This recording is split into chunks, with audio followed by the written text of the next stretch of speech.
Kaya yung isang group nyo na representative sa larong Bible drill, meron siyang sulatan. Siya lang ang taga-solve. Okay? Halimbawa, 66 minus 10. 56. Oh, 66 minus 10. 56. Oh, yung 56 books. Oh, tapos, chapter 10. Oh, di ba? Minus 9. Oh. 1. Oh, madali, wag agad, di ba? Tapos verse. Nakukuha nyo ba? Titus. Okay. So, alala nyo na? Ganun pala yun. Para pa dati nakakala eh. 66. 1. Okay, Bible drill. Ngayon, difficult round yun. Sa difficult round.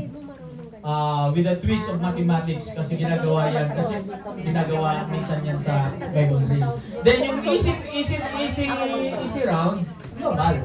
Romans chapter 10 verse 9, kung ipabayag niyo yung Sila masulat tapos mag-teaching lang si Junjan. yung easy round yun. Then, mga kapatid, yun yung Bible drill. Bible scramble or yung character ng mga letters, mga kapatid, ay scramble yan. So alam na ng iba yun, mga kapatid.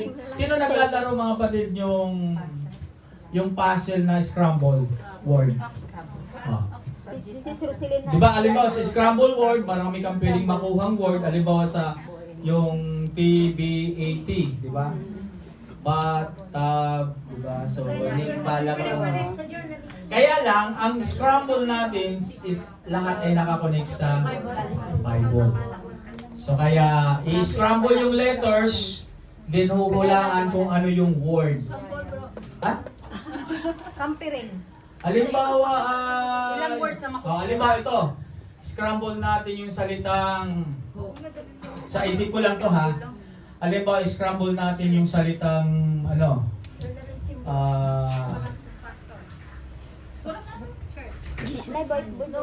Ano po? halimbawa, yung salitang, Bible.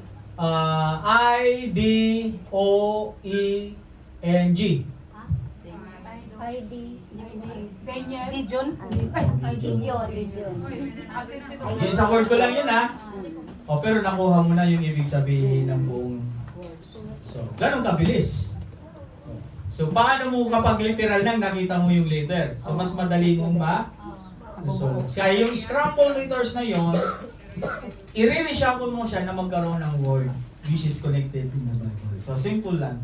Diba? So, mayroon tayong katatlong category yan. Easy round, moderate, and difficult round. Okay? Yung easy So, daw. ang pagsagot naman nito, mga kapatid, banner lang. Banner lang. Taas mo, alam mo sagot. Taas mo muna yung batlag. Kasi lahat ay may alam. Kaya kaya meron kayong mabilis magtataas mo. Sagot. Taas mo, sagot. Okay? So, yan yung scramble. And then Bible telephone, mga kapatid. Si Bro naman ang mag-ano noon. Papasa-pasa pagdating sa unahan ni Bob. Papasa-pasa. So, sa Bible telephone ng mga kapatid ay pwede di ba ang mangyayari ay ipapasa, tama? Doon, magagaling doon sa pinakandulo at sasabihin dito yung tamang sagot, yung verse naman. So ngayon, ang babanggitin naman namin ay mismo yung nakasulat doon sa talata. Tapos yung talata ang sasabihin. Nakuha niya? Opo. So ngayon, doon sa grupo ninyo, pwede magpalit kung sino yung magaling. Pwede dalawa, pwede.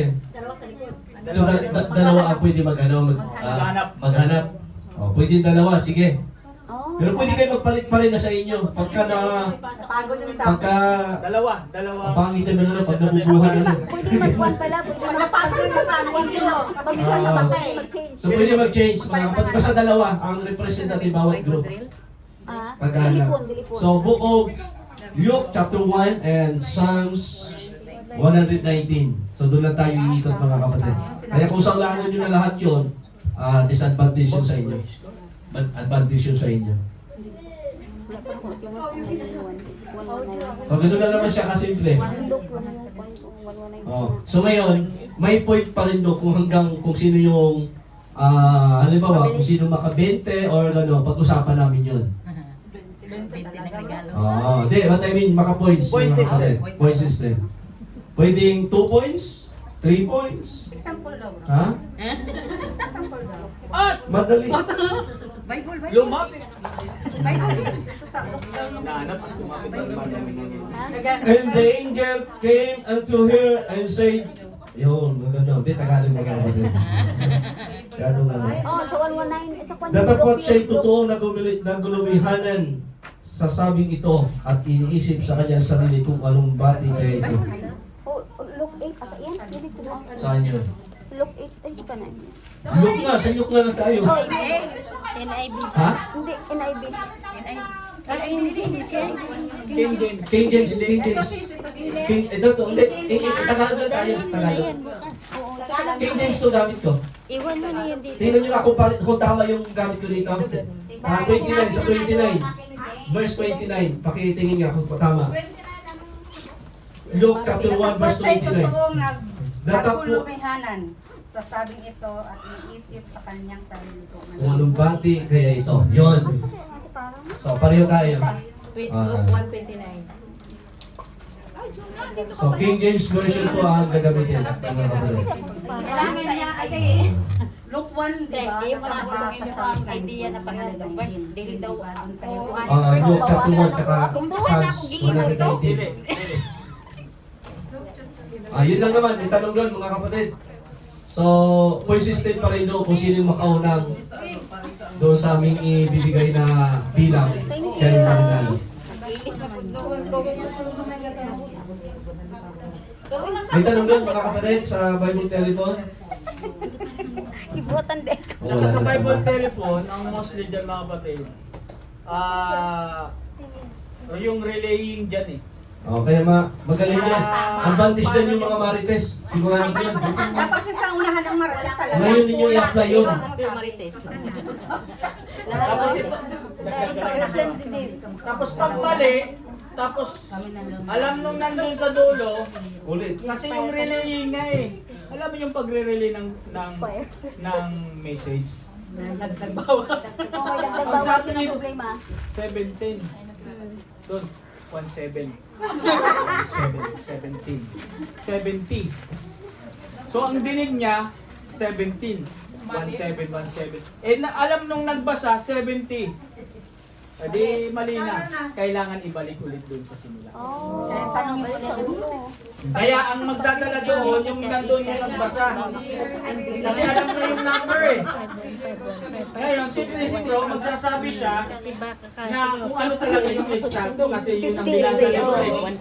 Kasi sa dalawa naman po. Halimbawa yung Babagitin yung ano mismo po. Ganun lang. 116. Hindi. Ng talata? Imbis na og namin ni Jackie. Ayaw ang babasa ng talata. Kami ang babasa. Kasi alam mo yung number eksakto eh. Sige, sige, Ibalik sige. pa sa agi kay tinuod. Okay. Ayaw sa talata. Gustahi. Dawa mo sa una. Pabilisan. Kasi, di ba, binasa mo. Alam mo yung number na yun eh. Nabasa nila yung binasa. Di ba dalawa? Luke tsaka Psalms. Hindi. Pag nag-play ka, look Pupunta doon sa ano. pagka, yung ano ba, isang round. Sabi ko sa Psalms tayo. Ano? Sabi ko na. Pag hindi na kayo mahirapan, number na lang. Mahirap yun. Dalawang book. Isang. Pag isang book, Dideclare mo quiz sa tayo. 119 naman. Pero yung kanina, di mo dineclare eh. Yung, kaya hindi na, kaya sabi ko, look yun. So, okay? Okay na? Maliwanag na, wala nang tanong mga kapatid. Yung iba talagang grabe pagkanta. Bahala kayong bro, basta kami maliwanag na sa amin. Ano namin mga gagawin na. Okay?